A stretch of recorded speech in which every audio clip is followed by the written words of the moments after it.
Bom dia, Tirone. Bom dia, Rodrigo. Todo mundo que está aqui tomando um cafezinho com a gente. O Memphis com certeza tem um impacto no Corinthians mesmo antes de jogar, né? A gente vai é uma incógnita o impacto que ele vai ter dentro de campo, né? O quanto ele vai conseguir se manter saudável, né? É um investimento arriscado considerando o histórico de lesões dele, mas a verdade é que assim é um jogador tão grande, tão carismático, né? Que conseguiu entender e abraçar a história do clube, o espírito da torcida, que de fato eu acredito que ele já teve um efeito, o chamado efeito anímico, né, tanto dentro de campo quanto fora, né, com a torcida, mesmo sem jogar. Ontem isso ficou muito claro, com uma apresentação dele, uma festa muito bonita, né? É isso, o cara é um Midas, né? O cara é bonito, o cara joga bem, o cara canta bem, o cara, né, é estiloso, tem toda uma coisa assim para ser um grande ídolo. E eu acho que isso ajuda a impulsionar. E quando você impulsiona uma torcida do tamanho e da força do Corinthians, isso ajuda a empurrar o time dentro de campo, né? Além de que ele não foi a única contratação. O Corinthians está se reforçando. E aí vamos fazer aqui um parênteses rápido sobre a questão financeira, sobre a responsabilidade financeira do Corinthians que precisa ser discutida, mas é fato que isso vai começar a dar resultado. E o que eu acho que traz esperança, né, à torcida do Corinthians também é que já há alguns meses esse ano, o Corinthians consegue criar algumas oportunidades que não transformam em gol. Né? O Yuri Alberto virou meme com a coisa de perder gol. Né? O Garro é um cara que consegue criar, consegue ajudar o time a ter essas chances, mas a bola chega e não tem quem conclua em gol. Né? Ontem eu ouvi uma parte do jogo no rádio que eu estava em trânsito, e aí, né, os nossos colegas diziam muito isso, né? Ah, só falta a finalização, só falta a última bola. Pô, é um só, né, que faz toda a diferença no final do jogo. E o Corinthians agora tem um reforço imenso, né, para conseguir se tornar ofensivamente um time mais forte, que tem sido um dos grandes problemas esse ano. Mas não pode tirar o olho do Campeonato Brasileiro. Não pode. Acho que tem total condição de vencer a Copa do Brasil, né? Agora faltam 4 jogos para conseguir isso. É preciso levar em conta que pegou um dos adversários mais fracos entre os que sobraram. Né? Eu ontem olhava para o cenário e falava, gente, quem imaginaria, né, olhando no início da Copa do Brasil, que Corinthians e Vasco seriam um dos, né, os últimos 4 remanescentes, mas estão lá. Sul-Americana, né, é sempre uma possibilidade. O Corinthians, inclusive, até agora se classificando de maneira meio culposa, né, sem intenção de se classificar, de jogar bem, poupando os jogadores, mas avançando. A Copa do Brasil é um título importante, mas precisa tomar cuidado, porque basta olhar para o seu co-irmão Alviverde, que em 2012 foi campeão da Copa do Brasil e rebaixado no mesmo ano. E aí esse título passa a valer bem pouco. Né? Então não dá para tirar o olho do Campeonato Brasileiro, a situação do Corinthians ainda é bem preocupante, mas tem que usar esse impulso, né, para ir bem também no Brasileirão, onde o Memphis também já vai poder começar a contribuir com a equipe, e acho que faz toda a diferença, né, gente? É um jogador que é titular de uma seleção semifinalista da Eurocopa, é uma contratação muito grande e que a gente começa a ver efeito nisso, mas é a primeira vez que o Corinthians ganha do Juventude no ano e na 4ª partida, então também é preciso ter calma. Muito bem, Rodrigo. Ontem, depois do jogo, tinha uns memes falando assim, com o Depay olhando meio para cima e falando assim: o Depay só está pensando nos passes que ele vai receber do Garro, depois que ele puder jogar e tudo mais, porque o Garro dá muitos passes bons, de fato, né, passes longos e tal. Enfim, queria te ouvir sobre esse novo ambiente corintiano, com a chegada do Depay, classificado daquele jeito e Corinthians. Tirone, bom dia para Alicia, bom dia para o Tirone, bom dia para todo mundo que está vendo aí. Quem chegou ali no meio do segundo tempo e viu o Jair Ventura botando o terceiro zagueiro, não tinha certeza que o Corinthians ia virar aquele jogo naquele momento, não acompanhou o futebol nos últimos 30 anos, né? Verdade. Você olhando, eu acho que o Jair adotou a tática que eu chamo de esperando a morte chegar. Tem aquela música do Raul Seixas, Isso, ele botou isso. todo mundo lá atrás e ficou pensando, não, vou ficar aqui esperando a morte chegar. E aí a morte veio no último minuto, mas veio, né? em algum momento. Então foi uma vitória absolutamente merecida, e classificação merecida do Corinthians, né? Ali teve mais de 25 conclusões a gol. Amassou o Juventude, teve poucos momentos ali que o Juventude teve algum domínio de jogo, final do primeiro tempo, talvez, né? Que é quando consegue o gol, ali um dos dois, que um foi anulado, o outro não. Mas de resto, o jogo foi corintiano, especialmente no segundo tempo, e nesse estilo de. E muito efeito já dos jogadores que já foram contratados nessa janela, né? A gente vê o André Ramalho, que fez o gol. Você tem o Charles, bom volante, né? Defensivamente não é brilhante, mas é um cara que chega muito na área, né? Ele já tido 2 chutes a gol, mais uma cabeçada. O Thales Magno, que tem feito boas atuações. Então ainda vai ter aí mais 2 jogadores, né? Que é o Carrillo e o Depay, né? Que é a principal estrela. Então mudou o time completamente, investido 130 milhões de reais no início do ano e botou mais uma grana agora e refez o time de rota. Como a Alice já falou, tem um monte de discussão financeira sobre isso, mas fato que o time está posto aí e é um time muito mais forte do que era anteriormente da janela e jogou ontem para ganhar, ganhou como... Eu estava vendo a coletiva depois, todos os repórteres perguntando sobre essa história, né, de como jogou como Corinthians, né, tem muito desse aspecto, e aí mudança de ânimo durante a temporada tem efeito. É claro que o efeito psicológico é grande. Uma vitória como essa, último minuto. Engraçado que eu estava assistindo um jogo aqui com meu filho, quando teve o escanteio anterior e foi para o segundo, eu falei assim, Miguel, o Corinthians vai fazer esse gol. Não tem como, porque estava muito na cara. Você olhava o roteiro do jogo, estava todo se desenhando para o que foi esse final apoteótico com o gol do André Ramalho, né? Que é um desses jogadores brasileiros que a gente viu quase nada, porque ele desenvolveu a carreira na Europa e agora vem se revelando um bom zagueiro nesse início de Corinthians, né? Mas eu acho que sim, dá essa mudança de ânimo, mas na própria coletiva o Emiliano Dias fala que agora semifinal, precisamos, estamos aqui para ganhar tudo e tal, mas a prioridade continua sendo brasileiro, porque a gente não pode esquecer, o Corinthians continua na zona de rebaixamento do Campeonato Brasileiro, foi uma vitória incrível, apoteótica, merecida, mas não mudou a tabela do Brasileiro. Então, e sábado tem um jogo contra o líder do Campeonato Botafogo. Então o Corinthians ainda tem que remar dentro do campeonato, que é a principal preocupação, sem dúvida. Como a Alice falou, não adianta ganhar uma Copa do Brasil, e ainda tem mais 2 adversários certamente duros pela frente, mas e chegar no Brasileiro e capengar. Mas agora tem time para isso, né? Tem 2 ataques, tem o meio de campo, realmente o Garro é o principal jogador do time. Mais uma vez, ele acha uns espaços ali para jogar, fez o chute do gol da virada, além disso ele tem dado vários passes, jogou contra o Flamengo, ele deu o passe do gol, acha várias jogadas ali no meio de campo, jogador, essa é sem dúvida, e eu arrisco a dizer, mesmo com a chegada do Depay, foi a contratação mais acertada do Corinthians disparado no ano, é o Rodrigo Garro. Eu também acho que jogador bem diferente, jogador raro no Brasil, né? Muito dedicado, né, Tiarone? Porque não é só que ele dá os passes a gol e conduz o time inteiro e tal. Você olha a diferença de ritmo do Garro, por exemplo, Coronado, que entrou em campo, nossa, sim, parece que estamos falando de uma Fórmula 1 correndo e de um carro de passeio ali, digamos assim, né? Exatamente, é um jogador e tem muito pouco meia no Brasil e os meias que tem não tem essa dedicação que essa dinâmica que o Garro tem, um belo jogador, realmente, talvez o maior acerto. O Perrone aqui, o nosso glorioso querido Ricardo Perrone, ele escreveu no seu blog que o Corinthians atinge o seu primeiro efeito previsto com o Depay, a autoestima da Fiel elevada. Era algo que a diretoria esperava, a chegada do Depay dá um gás aí para o restante, e a análise da diretoria, segundo o Perrone, é que isso sim foi alcançado com essa autoestima da Fiel elevada, com a chegada, clima mais leve, todo mundo em festa, corintianos falando que nós estamos torcendo contra e por aí vai.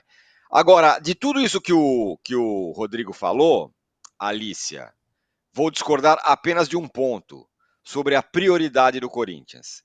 Eu acho que todos esses movimentos que o Corinthians fez, essa contratação do Depay, Não por fui eu que essa disse, grana. né, Tirone? Foi o Emiliano Dias na coletiva, Pois né? é. Ele que Eu falou, vou, né?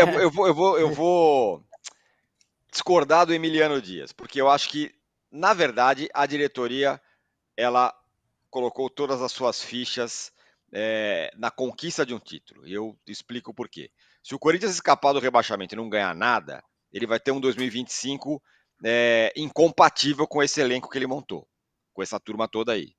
Ele vai disputar 2 campeonatos, o Campeonato Paulista e o Campeonato Brasileiro. E talvez a Sul-Americana, dependendo da posição que fica. Ele precisa estar em pelo menos uma das Copas no ano que vem, ou uma Copa Internacional ou a Copa do Brasil. Eu poderia quase garantir, o Corinthians, o Augusto Melo, essa turma toda, eles estão apostando num título. É mais do que, do que escapar do rebaixamento, me parece. É um all-in daqueles. Você tem 10 fichas, você coloca lá no vermelho 27 na roleta todas as fichas e espera que dê. Eu imagino que sim, pelo investimento feito e, né, pela toda essa irresponsabilidade financeira que eles bancaram para montar uma equipe. Mas o que eu digo é que se o Corinthians tirar o olho do Campeonato Brasileiro, corre o risco de terminar com um cenário que é pior, a meu ver, do que esse cenário que você colocou, Tirone. Assim, pior do que terminar o ano sem nenhum título e na Série A é terminar o ano campeão da Copa do Brasil e na Série B no ano que vem. Isso aí vale, esse título é é aquele que vai ser sempre lembrado com um gosto meio amargo, porque ele acaba contando de alguma forma como um fator que contribui com o rebaixamento, né? Porque você tira o olho de um para focar no outro e acaba com o pior dos cenários. Então, eu entendo que o Emiliano Dias e o Ramon, por terem passado por uma situação crítica no Vasco, né, no ano passado, eles entendem que essa briga, essa luta contra o rebaixamento, ela é muito dura. Né? Vale lembrar que o Nová Barrari não barrou, mas foi na última rodada. O Vasco esteve perigando cair até a última rodada. Então, eles entendem a gravidade e a dificuldade que é você se recuperar. Claro, se o Corinthians emendar 2, 3 vitórias no Campeonato Brasileiro, agora com um time, né, significativamente melhor, né, o que tem tudo para ser melhor no papel, aí dá para você, né, começar a sonhar em colocar foco em alguma coisa. Sinceramente, Sul-Americana, eu acho que assim é um prêmio de consolação. Né? Tirar o olho do Brasileirão para focar em Sul-Americana, para mim, seria bastante absurdo. E na Copa do Brasil são 4 jogos. E o Corinthians, né, passou ali no limite contra o Red Bull Bragantino na disputa de pênalti, aquela loucura que foi. Deu uma sorte imensa no sorteio. Poderia ter pego Flamengo, Bahia, Galo, São Paulo, pegou Juventude. Então, de repente, abriu-se ali um caminho, vislumbrou-se uma possibilidade de título. E eu acho que fica com essa esperança de que um time muito melhor possa, sim, conquistar isso. O ano passado, né, o Corinthians também teve muito perto de chegar à final, com um time que também de quem se esperava pouco. Agora, a gente vai ter que ver o quanto isso vai acontecer dentro de campo. Né? Eu acho o destaque ao Garro justíssimo, até porque assim, quando o cara se destaca e a gente consegue ver a qualidade dele num time ruim, num time que não rende, num time que não consegue ganhar de ninguém, é porque o cara é muito bom. Então, assim, no momento em que ele tiver para quem passar essa bola, esse impacto ele pode ser rápido, porque tem alguns jogadores de qualidade no elenco que estavam sufocados pela mediocridade dos colegas, né, pela mediocridade do entorno, e que vão ascender no momento em que tiverem, né, mais bem acompanhados. E o Corinthians tem goleiro. Né? Ontem eu confesso que, mesmo antes, né, do terceiro gol, ali no finalzinho, que aliás é uma cabeçada maravilhosa, né? Um belo gol. É aquela coisa, a hora que a bola chegou na área, você já sabia que era gol, né? Foi uma cabeçada muito consciente. Mas mesmo antes ali, quando estava pintando o pênalti, para mim ali a classificação do Corinthians já estava praticamente encaminhada, né? Porque o Hugo tem sido fundamental, foi contra o Grêmio, foi contra o Bragantino, então o Corinthians começa a apresentar soluções tanto no gol, né, que é fruto de uma sequência de erros no início do ano, mas um acerto da contratação do Hugo, e agora a chegada desses jogadores que a gente já mencionou. Mas não pode tirar o olho do Campeonato Brasileiro, né, porque não é a situação do Fluminense, por exemplo, que de repente respirou e você olhava e falava assim, esse time está em franca evolução, esse time, não, desde que o Thiago Silva chegou, não toma mais gol, esse time vai melhorar e vai escapar. A gente não viu isso no Corinthians ainda, então acho cedo para, né, se sentir seguro, e é isso que eu falei, né, talvez essa fala do Emiliano Dias esteja muito calcada na experiência que eles viveram em 2023 no Vasco, que é um time grande, é um time que a torcida empurra, e mesmo assim penou para sobreviver na Série A e conseguir também, agora, né, tá aí o Vasco também na semifinal da Copa do Brasil, e então acho que é isso, não dá para tirar o olho, porque pior do que terminar o ano sem título, e eu acho até, Tirone, que diante do cenário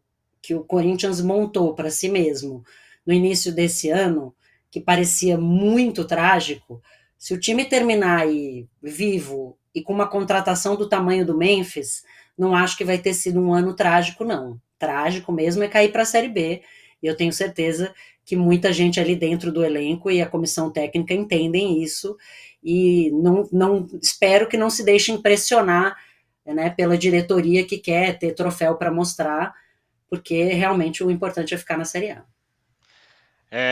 Muito bem. Bom, o herói desse jogo aí, o André Ramalho, o cara que fez o gol na última bola ali, o último minuto. O cronômetro estava na última volta, pá, gol do André Ramalho. Ele falou na zona mista sobre o gol e também sobre a adaptação do Memphis Depay ao Corinthians. Vamos ouvi-lo. Foi muito curto ainda, né? Diante do jogo, a concentração do jogo não deu pra gente falar muito, a gente conversou só um pouquinho de pós-jogo, mas conforme for passando o tempo a gente vai se comunicar bastante, com certeza. Aí eu acredito que sou um dos que fala inglês, poucos que falam inglês ali, então acho que eu vou poder ajudar nessa adaptação dele aqui. E é isso, o que ele precisar, vou estar à disposição, vamos conversar um pouco. O holandês eu não falo algumas palavras, falo algumas coisas, mas o que eu puder ajudar, estarei à disposição. Muito bem, então ele vai atacar também como intérprete do Memphis Depay, que provavelmente não fala português, deve falar um pouco de espanhol, jogou no Atlético de Madrid, e tá aí o André Ramalho, outra contratação, um achado interessante do Corinthians, né? Um cara meio desconhecido aí, muito desconhecido, que o Corinthians trouxe o herói da partida. Agora, o Tirone, não, só uma observação sobre o que a Alicia falou. Goleiro, ontem o Hugo entregou um gol e quase entregou dois, né? Sim. É o típico Hugo, a gente aliás, acompanha né? o início da carreira brilha do Hugo. E aí comete uns erros bizarros. Ele é dentro do Flamengo, ele começou, quando a primeira passagem dele no Flamengo é assim, primeiros 10 jogos, espetacular, olha, é o Neuer, o Flamengo achou o novo Neuer da categoria de base. Aí quando ele começou a errar, os erros eram de falta de foco, atenção, assim, meio bizarros, ele entregou, inclusive, uma classificação contra o São Paulo por conta disso. E aí quando ele saiu, voltou, falou assim, não, agora ele tá maduro e tal, não sei o quê. Não é a primeira vez que ele comete erro de distração, não. Lá no jogo contra o Juventude também saiu um gol, o segundo gol do Juventude, é um gol que ele ficou olhando e não sai no gol e sobra sozinho, acho que foi pro Carrídio, que faz o Carrídio do Juventude, né? Que faz o gol. Então, assim, ele é o goleiro de desempenho espetacular embaixo do gol, quando tem bola cara a cara, disputa de pênalti e tal, não sei o quê. De vez em quando, nessas saídas de bola, às vezes um chute de longo, ele dá uma viajada. Eu não sei o que acontece com ele, mas ele perde completamente o foco do jogo. E ele fez isso 2 vezes ontem. Uma saiu, o gol foi confirmado e o outro não. É verdade, tem isso. Vamos fazer o seguinte, a gente tem um vídeo do Hugo Souza falando, ele está reclamando da arbitragem, que é outro assunto do jogo também, mas ele falou dos 2 lances aí, dos gols do Juventude, um anulado e um que valeu. Vamos ouvir. Tanto no primeiro quanto no segundo lance. No primeiro lance a bola está no meu controle, ele vem com a sola por cima e o VAR intervém e dá a falta. No segundo lance ficou muito claro as 2 faltas, onde o VAR intervém em 2 lances, mostra ao juiz 2 lances, ele mesmo assim mantém a decisão dele no gol. ficou muito claro, né? Mas a gente tem que ressaltar o que a equipe fez dentro de campo. A gente tem que ressaltar a vitória de hoje, que foi uma vitória gigante, né? A gente soube jogar o jogo, a gente foi inteligente para jogar o jogo, a gente foi um time maduro, porque lances como esse mexe com a nossa cabeça, né? Que a gente sente um pouco que a gente tem que passar por cima não só do adversário, mas também de outras coisas além do que é o adversário. E a gente soube jogar o jogo, a gente soube lidar com essas situações e sair daqui com a classificação, que era o mais importante. Muito bem, tá aí então o Hugo falando sobre os lances, né? Teve um gol anulado, teve um gol validado. Na opinião dele, os dois deveriam ser anulados. A arbitragem do Wagner Magalhães é tragédia anunciada, né? O cara é anunciado como assim, é claro que vai ter confusão, é claro que teve. Não, Tirone, você achou que, independente se ele tivesse marcado para um lado ou para o outro, que ia ser um erro claro? Eu acho que os dois lances são discutíveis para um lado ou para o outro, não é? Não teria nenhum erro claro ele marcar ou não marcar. Eu até tenho minhas opiniões, acho que ele acabou acertando. Mas outra opinião contrária seria o quê? De qualquer jeito, o Hugo estava com a mão mole nos dois lances. Concordo com você. Ele abre o segundo lance, inclusive, antes do Zé Marcos encostar nele, já está enfiando a bola para dentro praticamente. Ele se embola todo com a bola e joga. Aí ele toma o tranco. Eu também acho. Eu também acho que teria validado o outro gol, poderia ter sido considerado falha do Hugo Souza, como eu achei que foi no segundo gol, com falta ou sem falta, ele estava com a mão bem mole. Essa é uma questão do goleiro do Corinthians. O Rodrigo ressaltou bem, Alicia. Goleiro dos milagres, mas de altos e baixos muito, muito, muito salientes, assim. E os baixos ainda não foram vistos no Corinthians, né? Ou sei lá, talvez tenha tido alguma amostra ontem. Acho que assim, eles foram vistos, eles ainda